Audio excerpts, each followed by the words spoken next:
Tune into KPBS Podcasts, where San Diego's voices come alive.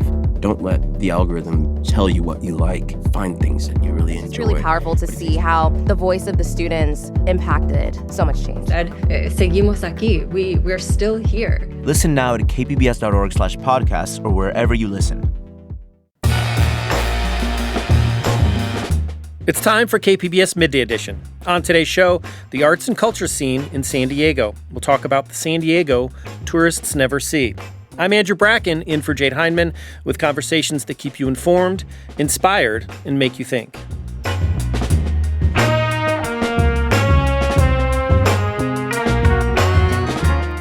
We speak with the authors of a book on the resistance and activism in San Diego's past. Then we revisit a conversation with the author of a book on his family history and search for belonging. Plus, what to look forward to in the arts this weekend.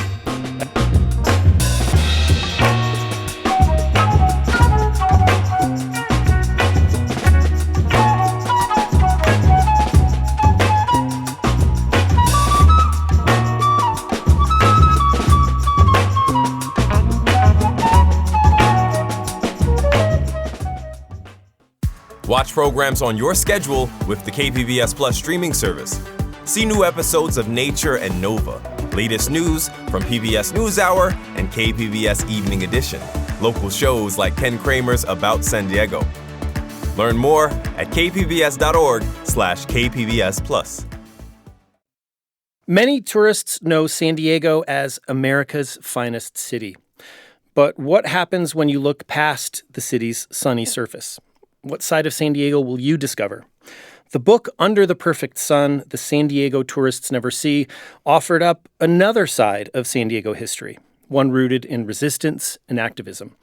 That was back in 2005. Now, 20 years later, it's been updated with new interviews and new stories reflecting the ways the city itself has changed. I'm joined now by two of the book's authors, Kelly Mayhew and Jim Miller. They're both professors at San Diego City College and labor activists here in San Diego. Kelly, Jim, welcome. Thank you. Thanks for having us. So thanks for being here. You dedicated Under the Perfect Sun to one of the original authors, Mike Davis, who passed away in 2022. Before we dive into the details of the book, I'm wondering if you can talk a little bit about his legacy and how you wanted to commemorate it with this edition. Jim, I'll start with you. Well, I think, Mike is probably one of the most prominent, left intellectual figures, not just left intellectual figures, but intellectual figures of our time, a great urbanist. He's most well known for his, seminal book on Los Angeles City of Quartz.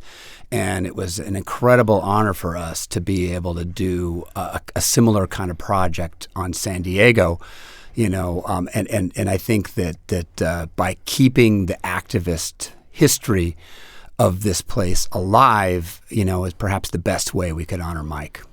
Kelly, kind of adding on to what Jim said there, I think looking at Mike Davis's work, he also has kind of been somewhat prophetic. I think a lot of people brought up his book on, the ecology of fear, as these wildfires have been sweeping up in California. Tell us more about, how you've been looking to commemorate him with this edition.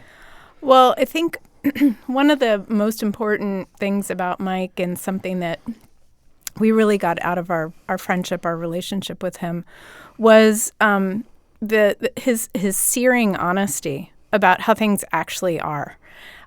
He never BS'd anything. Actually, people would get angry about that. And in fact, we were accused of being muckrakers when the book originally came out. The hardcover came out in 2003. And that was in part because Mike always spoke truth to power. And so our friendship with him, our collaboration with him, grew out of that fearlessness that actually all of us felt about living in this place where there's a certain kind of packaging that goes on to make it a tourist mecca.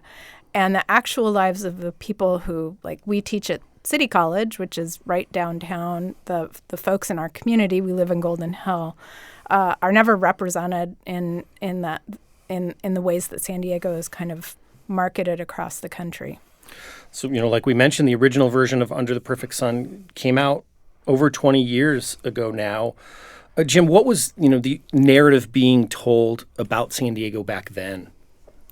Well, I think back then and at present, San Diego has always been a city that's allergic to its own grit, right? It's a place that's fallen in love with its own marketing, going back to the days of America's finest city, where that was born out of San Diego losing the Republican National Convention, something that most people don't, remember.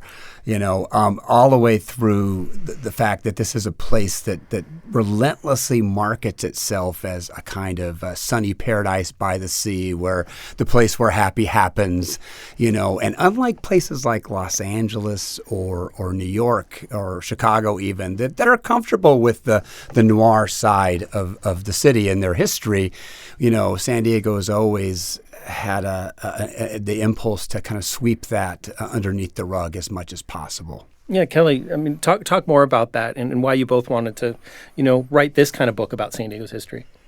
Well, we both ended up living here, spending most of our lives here, our adult lives here. And the thing that has always struck me about the kind of marketing, I grew up, actually both of us grew up in Los Angeles. And when I grew up, my orientation was towards Northern California, towards San Francisco. And even though my cousins and my aunt and uncle lived down here in San Diego, I always kind of shrugged it off like it was Shamu.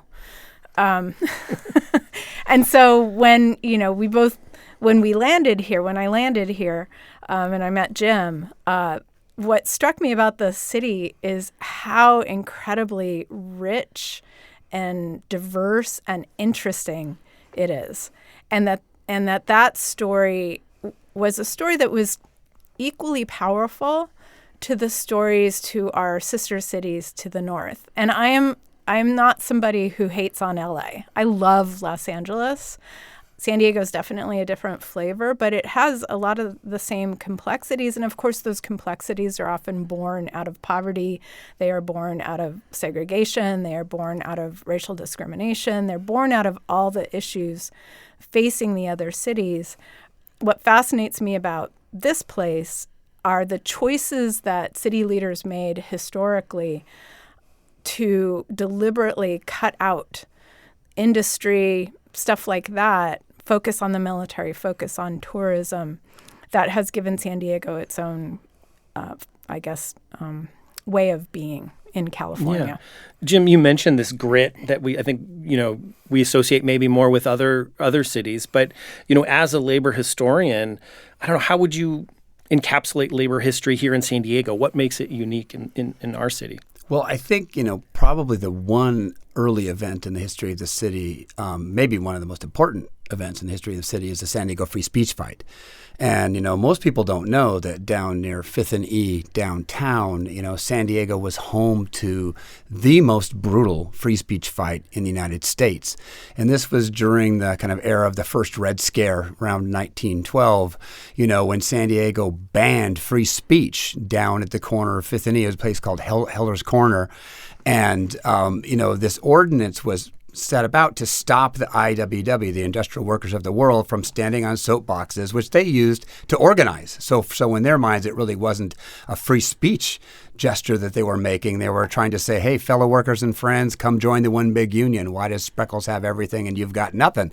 Right. But San Diego was so horrified by the specter of a radicalized, militant, multi-ethnic working class that the repression was profound. So, briefly put, the Wobblies were first jailed. They resisted, peacefully resisted, their imprisonment by, singing until they drove the jailers nuts, doing something called building the battleship, where they all joined arms and jumped up and down and created a racket, and when they couldn't have their spirits crushed in jail, then they were victim to vigilantes, right, where they were taken up north around Penasquitos, some of them beaten horribly, forced to run the gauntlet. They were people killed.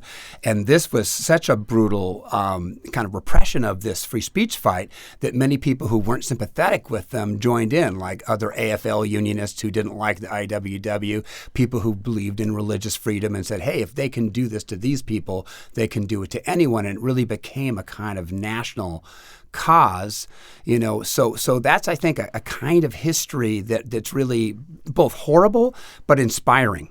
Right. And you think about this with what's going on today with, at the national level, we have national security memorandums, which are characterizing whole swaths of speech as un-American.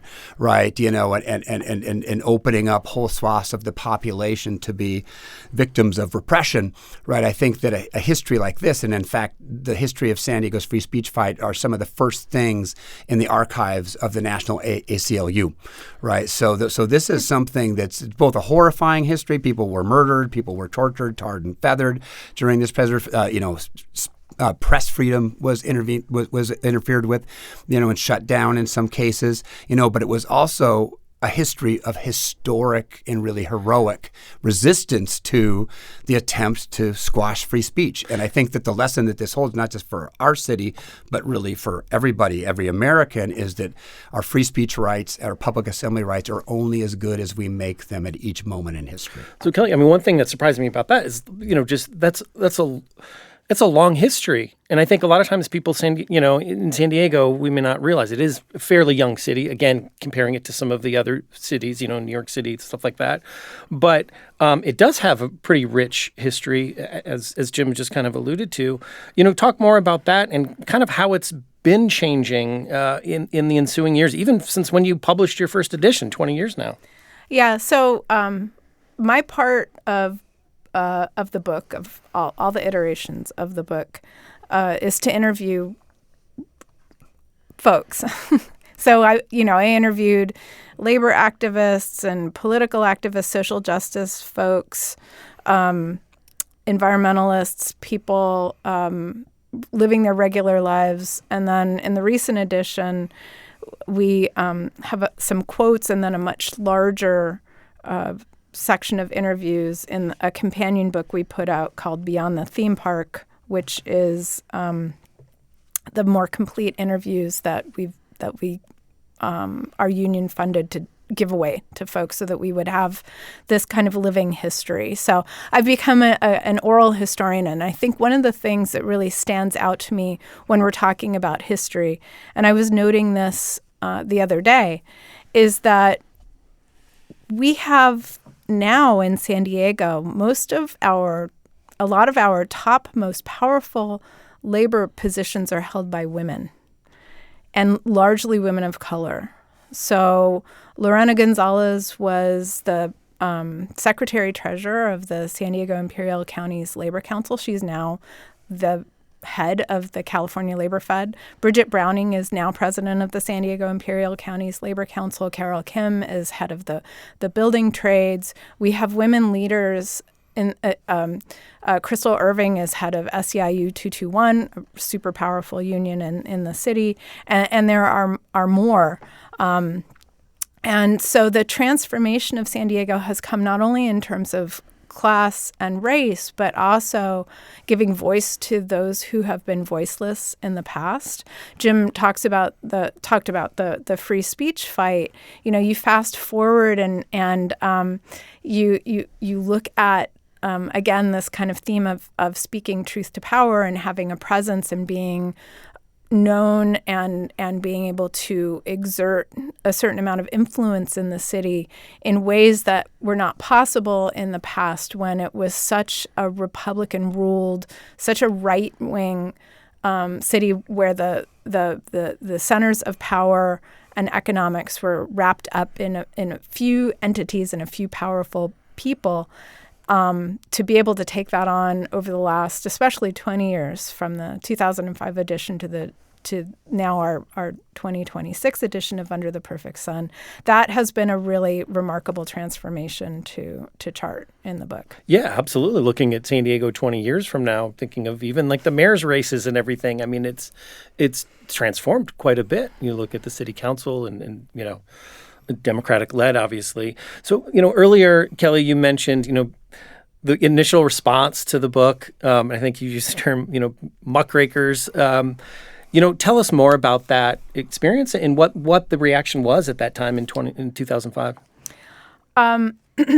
So the Union Tribune at the time had the person who reviewed the book was a professor actually at San Diego State, and she took great umbrage at the fact that we didn't write a hagiography of San Diego, that we wrote an overtly progressive book that focused on the voiceless in the city, and took Mike's section is a history of power and how power grew and got entrenched. So it wasn't fluffy, it wasn't booster history. Pretty much that's all there was. And we were accused of being not just muckrakers, but of really kind of pooping on people's San Diego parties in a way. And so, what the reviewer said is she assailed us for seeing repression everywhere and predicting that the city's contradictions will soon burst its civic bubble, while failing to represent the livable city with all its faults that most San Diegans recognize. Wow. And in my view, when we read that, I was thinking that she was speaking from a really white and privileged perspective, right? So maybe from your spot in La Jolla or wherever, you could talk about San Diego in that kind of picture postcard way. But where we were at with both the people we teach, the people we live around, the city that we inhabit,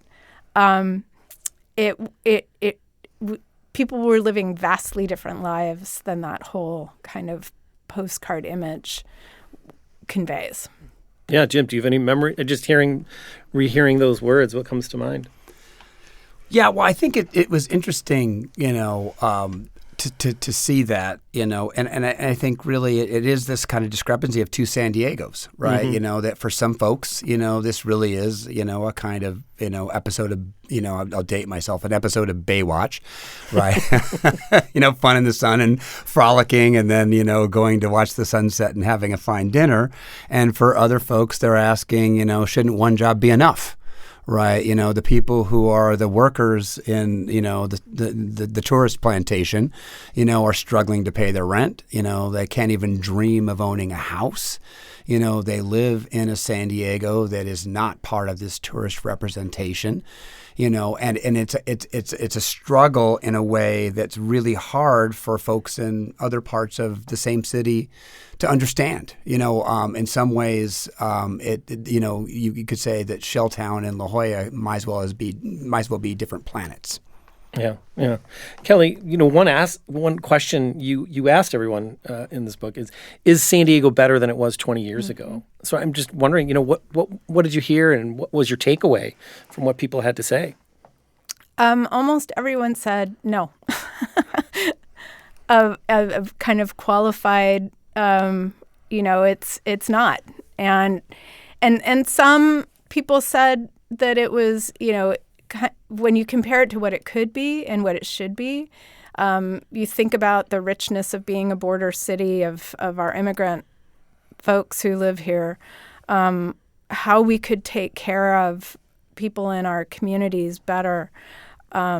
Housing was a big thing that kept coming up over and over and over again, something which is resonant with Jim and me. We've never owned a house, is basically put our kid through college or own a house. So that also was something that spoke to us. The costs of living here, the transit systems that could serve us better, and just the ways that, you look at what's happening with the city budget right now, the kind of austerity budget and the cuts to social services. It's the people struggling the most who are going to pay the most and struggle even more. And so a lot of my interview subjects really hit on that maybe in terms of identity, it's a bit easier. We've had these huge immigrants' rights marches. We've had a lot of progress made in the LGBTQIA plus communities in ways that hadn't happened in the past.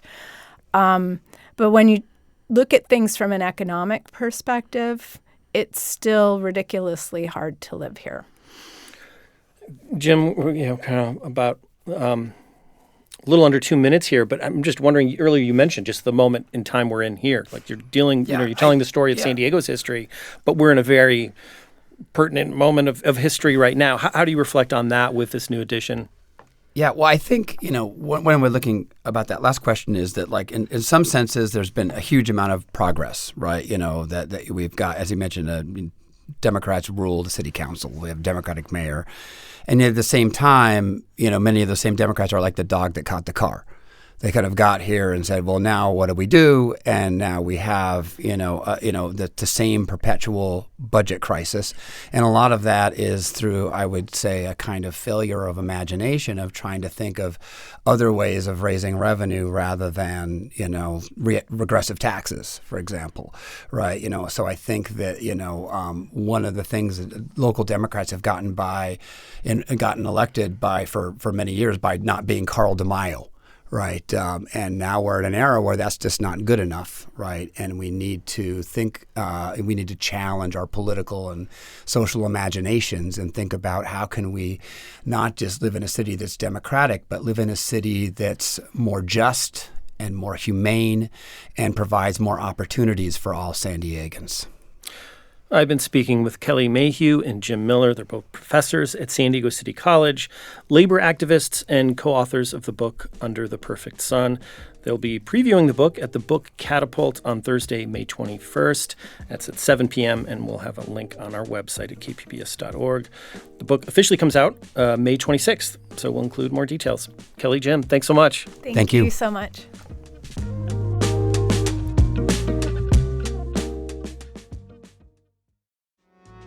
San Diego County is known for being one of America's most expensive regions. KPBS's new series, Price of San Diego, explores the real cost of living, from rising grocery prices to car insurance premiums. Follow our series at kpbs.org/Price of San Diego. Welcome back. You're listening to KPBS Midday Edition. I'm Andrew Bracken, in for Jade Hindman. A microwave woven out of baskets, convenience stores, art about a friendship park, and lots of music. That's some of what's going on in our arts and culture scene this weekend. Joining me with all the details is KPBS arts reporter and host of the Finest podcast, Julia Dixon Evans. Hey, Julia. Hey, Andrew. Thanks for having me. It's great to have you here, but I got to hear more about the basket microwaves. So this is an exhibit. It opens Saturday at the Midday. It's by local ceramicist and sculptor India Thompson. There's also a basket-woven toilet, by the way. She was interested, as a renter, in exploring the way we, attach ourselves to the objects in our homes and what it means to feel at home when it's a space that's not ours. So sort of the emotional attachments, things that define the home. And for India Thompson, this is also something that's inspired by her own childhood, the way that she was brought up. Her parents, she said, didn't have a lot of money, and this changes the way you value things. Her parents really took care of the things in their home. And so she wanted to study this with this really domestic craft of basket weaving. And what's kind of uncanny and interesting to me is that these items are not at all functional, right? And they're drawing on this really functional history of this craft. So yeah, obviously that toilet is not super functional. Please don't use the toilet. That's really interesting, though. Yeah. There's a Brita picture as well. Condiment bottles. Her entire bathroom is recreated in basket weaving. And of course, that microwave. It's all really fascinating stuff and makes you think. It opens Saturday through mid-October. This is at the Midday. Great. Really interesting. So there's also a new production at the Old Globe. Tell us about Kim's Convenience. Yeah, so this was written by Ins Choi in 2011. It was written for and first performed at Toronto Fringe Festival. Kind of a cool shout out because we're in the midst here, of Fringe Fest right now. And then it was taken on as a full production by the Soul Pepper Theatre in Toronto. And then it was picked up by Netflix. There was a show for a while, Kim's Convenience. It was based on this script. It's about the Kim family, a Korean family in Toronto who run a convenience store. And this is based on Choi's life. His own uncle owned a convenience store called Kim's Grocer. His father worked there. It was just like this big part of his life. And the play kind of explores the generational struggles within the family, like the different outlooks between those younger and older generations, especially when it comes to the way that the shop is weathering gentrification and neighborhood changes and things like that. And the play here at the Old Globe actually stars Ins Choi, the playwright, and it's directed by that same director who first produced it almost 15 years ago. It opens Friday night in previews, and it'll be up on stage through June 14th. So next, if you're hitting up the downtown library, there's an interesting new exhibit in the 9th floor art gallery there. What can you tell us about Occupy Third Space? Yeah, so this is part of, it's like a longtime project curated by Sarah Soleimani. She started it something like a decade ago, exploring the idea of third spaces in contemporary society. So third spaces, like a place that's not work nor home, but this really broad idea of the other places that people gather. And throughout history, these have changed, obviously, but places like town squares, cafes, dance halls, libraries, parks. And I think after this gradual devaluing, right, of these public places, a lot of people today are really hungry to find third spaces in communities today. And this installation, it's co-curated by Natalia Ventura. It's about one particular park, Friendship Park, which is right on the border, on both sides of the border, actually. It opened in 1971 as a way to help families and communities literally connect through the border fence. There was a little park in Tijuana, a little park on the U.S. side, and the park on the Mexican side is still open, but the U.S. side has been closed since 2020. And this exhibit, it opened earlier this week, and it has installation works by a couple of collectives that really explore the history and the meaning through art of Friendship Park. It's pretty immersive stuff, really great. And the art gallery, it has slightly different hours than the library, but it's open noon to 5, Wednesday through Saturday, and 1 to 7, Monday and Tuesday, and it's free. The exhibit will be up just through July 25th, so check it out. Great. There's a lot going on in music. Let's start with something a little outside the box. Tell us more about this algorithmic rave. Right. So this is from Project Blank. I'd say that this event is part dance party, part concert of experimental music, particularly machine music. And one of the performers is VJ Ubergeek. This is a AI DJ persona of artist Amy Alexander. And this is 7:30 Friday at Mujeres Brewhouse in Logan Heights. Tickets are $15 suggested donation, or pay what you can. Okay, just real briefly, how would you describe machine music? I mean, this could be anything. This could be people who are using machines to create music, or AI generated DJ stuff. A lot. Oh, that sounds really interesting. Okay. Let's go to something a little bit more traditional. The San Diego Symphony is performing this weekend. What's on their program this So they're doing a couple of pieces that are inspired by folk music. So, the polar opposite of machine music. AI generated, yeah. This has Rafael Payare conducting, violin soloist Jeff Thayer, and one piece that they're playing is Alban Berg's Violin Concerto. Fun little tidbit about that is the piece was written in memory of, quote, an angel, and that angel was supposedly the daughter of Alma Mahler and her second husband, who had just died a couple months before Berg composed the piece. They're also doing Mendelssohn's Scottish Symphony, inspired by traditional Scottish music and folklore. And then they're performing this piece by Jimmy Lopez, the San Diego Symphony composer in residence. It's actually an older piece written in 2012. It's called Peru Negro, inspired by his Afro-Peruvian heritage from his home country.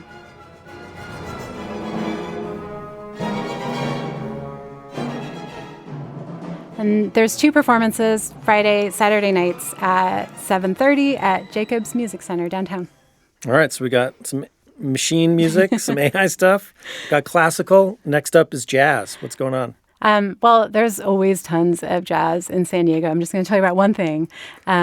This is Friday night at the Jazz Lounge. It's the Harley Magsino Trio. It's the project of electric bassist and composer Harley Magsino. He'll have Joshua White on keys and Kevin Higuchi on drums. And we're listening to a track from Magsino from about 10 years ago. It's called The First Time.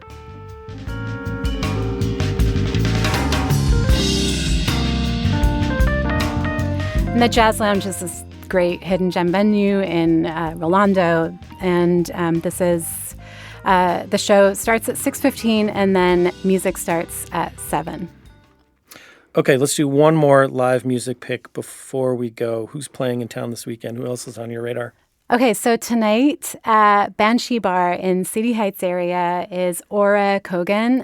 She's coming to town. She's this folk pop singer, songwriter from Canada. Her music is lovely, kind of haunting and gothic at the same time as being really simple and folksy. And she just released a new album called Hard-Hearted Woman just this spring. And we're listening to The Smoke, which is one of my favorite tracks from that album.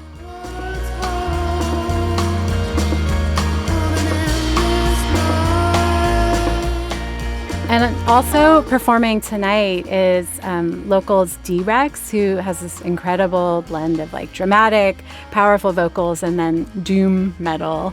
And another local alternative songwriter, Omo Cloud, who just put out another great album last summer called Mausoleum.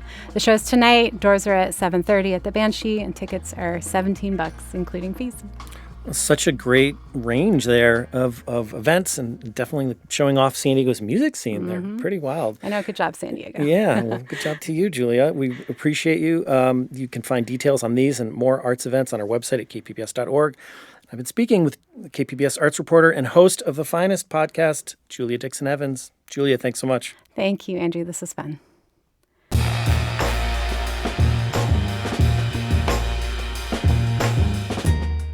And thank you for joining us today. That'll do it for our show. If you missed anything, you can always download KPBS Midday Edition wherever you get your podcasts. And don't forget to watch Evening Edition tonight at 5 for more in-depth reporting on San Diego issues. You can always reach out to us by emailing us at midday@kpbs.org or leave us a message at 619-452-0228. Before we go, I'd like to thank the Midday Edition team, host Jade Heinman, producers Ashley Rush and Juliana Domingo, senior producer Brooke Ruth, art contributor Julia Dixon Evans. Our technical producers this week were Brandon Trufa and Rebecca Chacon, and the Midday Edition theme music is from San Diego's own Surefire Soul Ensemble. Join me here tomorrow at noon for the Weekly Roundtable. I'm Andrew Bracken. Have a great one.